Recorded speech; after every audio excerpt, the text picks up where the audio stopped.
एक पिंडारा नाम के गांव में मंगल नाम का एक भिखारी अपनी बेटी अनीता के साथ रहा करता था।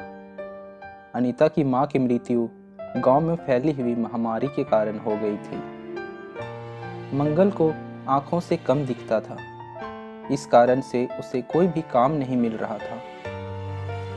आखिर में वह मजबूरी में पेट भरने के लिए अपनी बेटी को अपने साथ भीख मांगने गांव में लेके जाता था। अनीता को भीख मांगना पसंद नहीं था, क्योंकि उसको पढ़ाई करना पसंद था। जब भी अनीता अपने पिता के साथ गांव के सरपंच के पास भीख मांगने उसके घर जाती थी, तब सरपंच के बेटे सोनू को पढ़ाई करते हुए देखकर अनीता को बहुत बुरा लगता था। वह मन ही मन सोचती कि काश मैं भी पढ़ाई कर सकती। सरपंच की पत्नी रोज अनीता को देख के ताना मारती थी। उस दिन सरपंच की पत्नी सोनू को बोली कि दरवाजे पर जो भिखारी आया होगा उसे बासी खाना देना और जाने को बोलना। सरपंच की पत्नी बोली कि गांव में एक भी हॉस्पिटल नहीं है और इन भिखारी लोगों की महामारी जैसी बीमारी मेरे बच्चे को लग गई तो मैं क्या करूंगी। सरपंच की पत्नी की ऐसी बातों को सुनकर वे बहुत दुखी हो गए और घर वापस चले गए। अगले दिन अनीता बोली, बाबा गांव के सब लोग हमारे पास आने से इतना डरते क्यों हैं? हमें देख के दूर भागते हैं, हम इतने बुरे हैं क्या? इस पर पिता उसे बोले, अरे नहीं बेटा, बुरेपन के विचार हमारी गरीबी में और लोगों के विचारों में हैं। फिर अनीता बोली कि बाबा एक दिन मैं डॉक्टर बनूंगी और आपके आंखों का इलाज करूंगी और गांव में एक हॉस्पिटल बनवाऊंगी। उसके पिता बोले कि अरे बेटा, हमें 2 वक्त की रोटी तो मुश्किल से मिलती है और तुम बोलती हो कि तुम्हें पढ़ लिख के डॉक्टर बनना है। यह सपना तो अमीर लोगों को देखना चाहिए। बेटा, मैंने तुम्हारे लिए कुछ भी नहीं किया और ना ही कुछ कर सकता हूँ।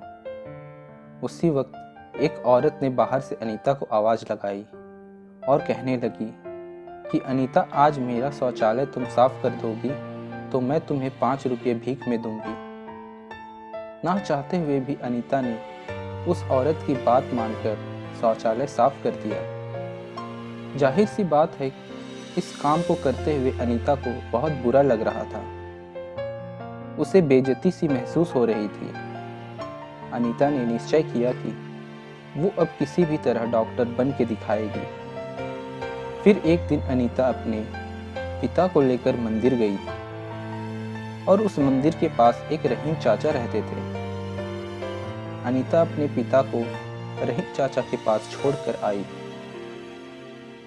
कुछ दिन खुद खिलौने बेचकर पैसे कमाने लगी। एक दिन अनीता गांव की शिक्षिका मंजू दीदी से मिली और गांव की सरकारी स्कूल में पढ़ने के लिए जाने लगी।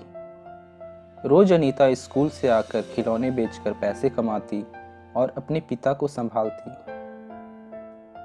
अनीता रात रात भर पढ़ाई करके स्कूल में अच्छे मार्क्स लाके पास होने लगी। यह सब देखकर सरपंच की पत्नी और गांव वाले आश्चर्यचकित हो गए। यह सब अनीता और उसके पिता मंगल से जलने लगे। सरपंच की पत्नी सोचती है कि यह भिखारी लड़की कैसे पढ़ाई करके डॉक्टर बनती है, मैं भी देखती हूँ। अनीता हर साल अच्छे मार्क्स लाकर पास होने लगी और मंजू दीदी उसे पढ़ाई में मदद करने लगी। धीरे धीरे साल बीत गया और अनीता अब बड़ी हुई और उसने अपनी मेहनत से पढ़ाई पूरी की। आगे डॉक्टर की पढ़ाई और कॉलेज में एडमिशन लेने के लिए उसने एग्ज़ाम दिए और उस एग्ज़ाम में अनीता टॉपर बनी। उसकी सफलता से मंजू दीदी और उसके पिता बहुत खुश हो गए।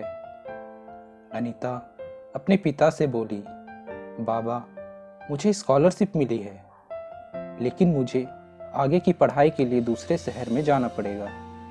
अनीता उदास हो गई।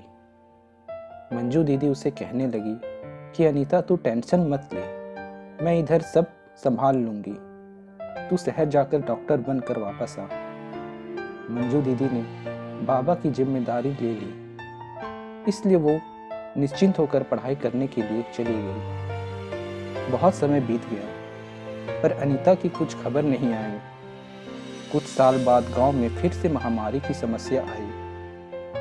कई गांव वालों के साथ अनीता के पिता और सरपंच का लड़का सोनू भी महामारी की चपेट में आ गए और शहर जाकर हॉस्पिटल में भर्ती हुए। पर कई दिनों से वहां डॉक्टर नहीं आए थे। सब उदास होकर भगवान से प्रार्थना करने लगे। अचानक एक नर्स उधर से आई और बोली, अब आप लोगों को चिंता करने की ज़रूरत नहीं है, क्योंकि सरकार की तरफ से शहर की सबसे बड़ी डॉक्टर इलाज करने आ रही है। ये खबर सुनकर गांव वाले बहुत खुश हो गए। हॉस्पिटल के सामने बहुत बड़ी कार आकर रुकी और उसमें से एक डॉक्टर नीचे उतरी। तो गांव के सरपंच ने उस डॉक्टर को माला पहनाकर स्वागत किया। जब डॉक्टर उनके पास आए तो सब आश्चर्यचकित हो गए। वह डॉक्टर कोई और नहीं बल्कि वही लड़की थी जिसे वो भिखारी अनीता के नाम से जानते थे। उसे देखकर सरपंच की पत्नी का सिर शर्म से झुक गया। उसने अपने पिता का आशीर्वाद लिया और सब गांव वालों का इलाज करना शुरू किया। अनीता के इलाज करने के कुछ दिन बाद सब गांव वाले बीमारी से ठीक हो गए। उसने अपने पिता की आंखों का ऑपरेशन किया और आंखों की दृष्टि फिर से उनको मिल गई।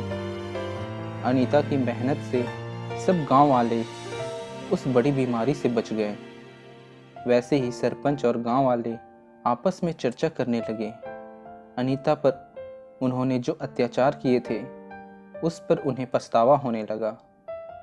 सबने अनीता से माफ़ी मांगी और माला पहनाकर उसके नाम का जय जयकार किया। यह दृश्य देखकर अनीता के पिता को उस पर गर्व महसूस हुआ।